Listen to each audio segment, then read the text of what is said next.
नमस्कार। बढ़ते हैं अगले पाठ की ओर। पाठ संख्या 7। हम अपने विवाह और विवाहित जीवन के जो टॉपिक है उसकी ओर एक कदम और आगे बढ़े। आज जो उसमें से विषय लिया है विवाह का वो है लेट मैरिज। इस लेट मैरिज के लिए हमने एक पत्रिका D1 चार्ट लिया है यहाँ पे, और समय जो है 22 फरवरी 1991 और समय है 10:20 रात के। 22:20 लिखा है, 22:20 लिखा है, इसलिए 10:20 रात के है। तो विषय जो है वो है विलंब से शादी, लेट मैरिज। D1 चार्ट पे हम देखेंगे कि विलंब से क्यों हो गया। पिछले पाठ में हमने देखा भी, पिछले पाठों में भी क्या कारण हो सकता है। मैंने 4-5 टॉपिक लिए थे, प्रश्न थे, उनमें से एक शादी होगी या नहीं होगी। तो होगी, लेट से होगी, क्यों होगी, क्या क्या कारण है। लास्ट अंत में मैं ये भी बताया था कि शनि और राहु जो हैं इनका प्रभाव अगर सप्तम, सप्तमेश या कारक के ऊपर हो तो शादी जो है लेट करवा सकते हैं। तो अब हमने इस D1 चार्ट में वो चीज़ें जो पीछे पड़ी उसके ऊपर लगाकर देखेंगे। सिर्फ D1 चार्ट लिया है मैंने, बाकी ये नहीं भी D9 देखना नहीं है, सब कुछ देखना है, मगर विलंब से क्यों है सिर्फ ये देखनी है। तो हमने कहा कि हमें क्या देखना चाहिए। सबसे पहले लगन और चंद्रमा, इन दोनों की क्या पोजीशन है। दोनों की लगन पत्रिका क्या है, तुरक लगन की पत्रिका है। स्वामी कौन है? शुक्र, स्वामी शुक्र। सप्तम भाव जो है खाली है, ना कोई शुभ ग्रह ना कोई अशुभ ग्रह, न शुभ कर्त्री ना अशुभ कर्त्री, ना ही भाव के ऊपर, लगन के ऊपर कोई किसी भी ग्रह की सप्तम दृष्टि है, क्योंकि सप्तम भाव भी खाली है। और ना ही मंगल की कोई दृष्टि, ना ही गुरु की कोई दृष्टि, शनि की, ना ही शनि 7, 8, 9, 10, एक शनि की दृष्टि जो है इसके ऊपर पड़ती है, लगन के ऊपर। अब हम चंद्रमा भी देख लें, क्योंकि सूरज, हमने लगन से क्या देखना है भी, जातक जो है स्वस्थ है, बीमार तो नहीं, कैसा है। कारक जो है सूरज वो त्रिकोण में है, किसके साथ है? बुध के साथ है। तो चंद्रमा मन की अवस्था के, तन की अवस्था के साथ मन की अवस्था भी देखनी है। चंद्रमा क्या है? चंद्रमा स्वामी तो केंद्र का है, मगर बैठा कहाँ है? अष्टम में, जो ठीक नहीं बता रहा मन की अवस्था। परंतु हमारे पास जातक क्यों आया? क्योंकि पत्रिका जो है 22/2/1991 की है। कितने साल उम्र हो चुकी है, तो उसकी शादी के लिए प्रश्न हमारे पास है शादी का, लेट मैरिज का भी होगी या नहीं होगी। तो हम देख रहे हैं कि शादी लेट हो रही है। पता ही अभी इतनी आयु जो है हो चुकी है। तो हमको चेक क्या करना है? सप्तम, सप्तमेश, कारक। और ये जो पत्रिका है फीमेल स्त्री जातक की है। इसके लिए कारक जो है शुक्र के साथ साथ गुरु को भी देखना होगा, गुरु को भी चेक करेंगे। नहीं, सप्तम भाव जो है खाली है, ना कोई शुभ ग्रह ना अशुभ ग्रह। क्या इसके ऊपर किसी की दृष्टि है? सप्तम भाव के ऊपर क्या कोई किसी की दृष्टि? सप्तम दृष्टि से कोई इसको नहीं देख रहा, सप्तम दृष्टि से इसको कोई नहीं देख रहा। तो सप्तम दृष्टि से कोई, शनि की क्या दृष्टि है? शनि की 1 2 3 तीसरी दृष्टि यहां पे,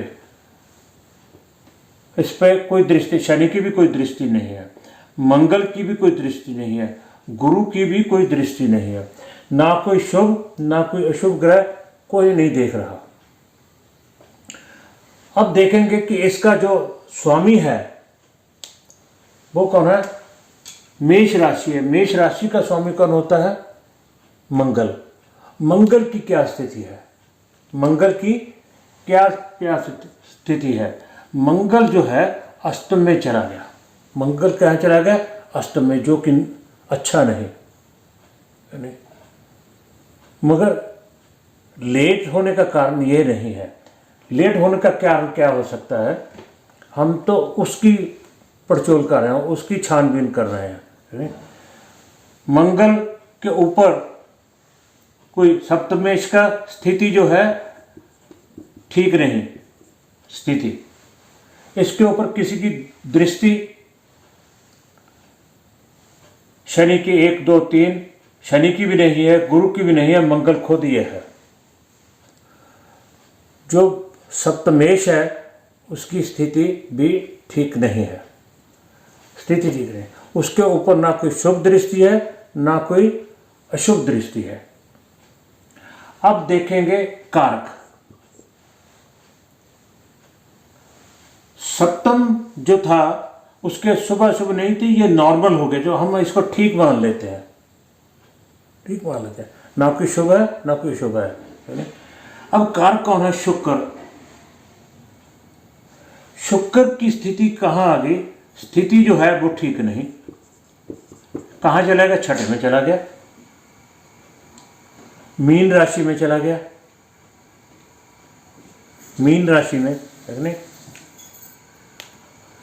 अब एक बात और ध्यान रखनी होगी कि तुला राशि में, पत्रिका तुला राशि की हो, उसमें कोई भी ग्रह नीच का हो वो नीच नहीं कहलाता, उच्च का हो वो उच्च नहीं कहलाता, क्योंकि काल पुरुष के मुताबिक ये सारी स्थिति उलट जाती है। अगर मेष राशि होती तो यहाँ क्या होता? कन्या राशि होती, कन्या राशि होती, ठीक है ना। तो उच्च नीच का इसमें हम कोई भी डिसीजन नहीं लेंगे, क्योंकि तुला राशि में जो उच्च का ग्रह है वो नीच का बन जाता है, नीच का जो है वह उच्च का बन जाता है, सम हो जाता है। तो शुक्र जो है, शुक्र की स्थिति छठे में चली गई, जो ठीक नहीं है। और शुक्र के ऊपर दृष्टि किसकी है? 1 2 3 शनि की दृष्टि है। कारक के ऊपर शनि की दृष्टि है, नहीं? और इसके साथ युति और किसी की नहीं, मगर इसके ऊपर गुरु की दृष्टि भी है। नवी दृष्टि गुरु की भी है, दृष्टि जो है गुरु की भी है। तो एक दृष्टि शनि की, दूसरी गुरु की। अब कोई कहेंगे ऐसे गुरु भी ऐसे ही है, गुरु यहां कर्क राशि का है, तो वही फिर ऊंच नीच वाली बात होती है। मगर हम जो दृष्टियां हैं, जो शुभ ग्रह है उसकी दृष्टि शुभ ही होगी, जो अशुभ ग्रह है उसकी दृष्टि अशुभ ही होगी। अब देखते हैं चर कारक जो है स्त्री के लिए देखना होता है गुरु। गुरु कहाँ गया? केंद्र में, ठीक है। किसके साथ है? केतु के साथ। राहु केतु एक्सिस में है। दृष्टि किसकी है? शनि की है। राहु केतु का इफेक्ट है और शनि की दृष्टि है। शनि की दृष्टि तो कारक चाहे स्थिर है चाहे चर है, दोनों के ऊपर शनि की दृष्टि होने के कारण इसका शादी विलंब है। और क्या कुछ देखना है, D9 में कैसे जाना है, सब कुछ है। ये सब हम पीछे डिस्कस कर चुके हैं, वो सब आप खुद कीजिएगा। यानी मेरा जो आज का प्रश्न है वो ये है लेट मैरिज। मैंने पिछले पाठ में ये बताया था कि अगर राहु या शनि का प्रभाव सप्तम सप्तमेश या कारक के ऊपर हो तो वो शादी विलंब करवा देता है। आपके पास की जो काफ़ी पत्रिकाएं होगी, आप देख लेना कि 70 से 80% कुंडलियों में, पत्रिकाओं में देरी का कारण शनि या राहु ही होता है। शनि या राहु है। जैसे इस पत्रिका में भी शनि की सप्तम दृष्टि शुक्र के ऊपर भी है, स्थिति भी खराब है, वो बात अलग है। देरी का कारण ढूंढ रहे हैं हम, यानी गुरु चारक है, वो भी राहु केतु के एक्सिस में और शनि की भी दृष्टि है। सो मेरा कहने का तात्पर्य सिर्फ यही है कि जो विलंब की देरी वाली पत्रिकाएं हैं उसके ऊपर आप अगर ध्यान से देखेंगे तो राहु और शनि का प्रभाव जरूर होगा, जरूर होगा। ठीक है ना? तो इस हिसाब से ये उच्च का है, नीच का है, ये है नहीं, मगर दृष्टियों में ये काउंट नहीं होगा। उच्च की दृष्टि होती है, नीच की होती है। बहुत पुस्तकों में भी लिखा है, मैंने तो पढ़ा नहीं, पराशर जी के यहाँ पूरा शास्त्र से भी उच्च की दृष्टि उच्च हो जाती है, नीच की दृष्टि नीच हो जाती है। शुभ ग्रह है तो शुभ दृष्टि है, अशुभ ग्रह है तो अशुभ दृष्टि है। बस यही बांधकर चलना चाहिए। मैं तो राहु केतु की दृष्टि को भी नहीं, जैसे सब तो है, दोनों राहु केतु एक्सिस में है, ओके है। कोई कहते हैं राहु की पंचम दृष्टि होगी, है, मैं नहीं मानता। 1 2 3 4 5 मंगल के ऊपर ये सप्तमेश है, इसके ऊपर राहु की दृष्टि मानिए, मैं किसी को रोकता नहीं है। अरे जिसका शरीर नहीं उसकी दृष्टि क्या है? हाँ, दोनों के एक्सिस में है। जैसे आजकल काल सर्प दोष बना देते हैं। आज से 25-30 साल पहले कोई काल सर्प दोष था? कोई काल सर्प दोष नहीं था। अरे बताइए, उसका कोई श्लोक है? कोई श्लोक नहीं है। किसी भी शास्त्र में है तो हम उसको मानने के लिए तैयार होंगे। और कोई दिखाता है मेरे को काल सर्प दोष का श्लोक। मैं सर्प दोष नहीं बोला, जो पितर दोष के दोषों में सर्प दोष है वो अलग बात है, वो पितर दोष है। पितर दोष का एक पार्ट है, मातुल्य दोष, सर्प दोष, सभी हैं, मातृदोष, सब दोष है। यानी मगर काल सर्प दोष की बात कर रहे हैं। जो बात शास्त्र में नहीं आप मानते हैं तो मानिए, इसमें मेरी तरफ से कोई ऑब्जेक्शन नहीं है। यानी आपको अच्छा लगता है, जो अच्छा लगता है वैसे कीजिए। जो मेरी क्षमता है मैं उसके मुताबिक आपको बता रहा हूँ। सो आप देखोगे ये फीमेल की पत्रिका है, एक पत्रिका दूसरे पाठ में मैं मेल की भी लूँगा, यानी उसमें लेकर हम चर्चा करेंगे कि कैसे लेट हुआ। यानी तो इस पाठ में इतना ही। अगर वीडियो अच्छे लगे तो लाइक, शेयर और सब्सक्राइब जरूर कीजिएगा। आप सबका बहुत बहुत धन्यवाद।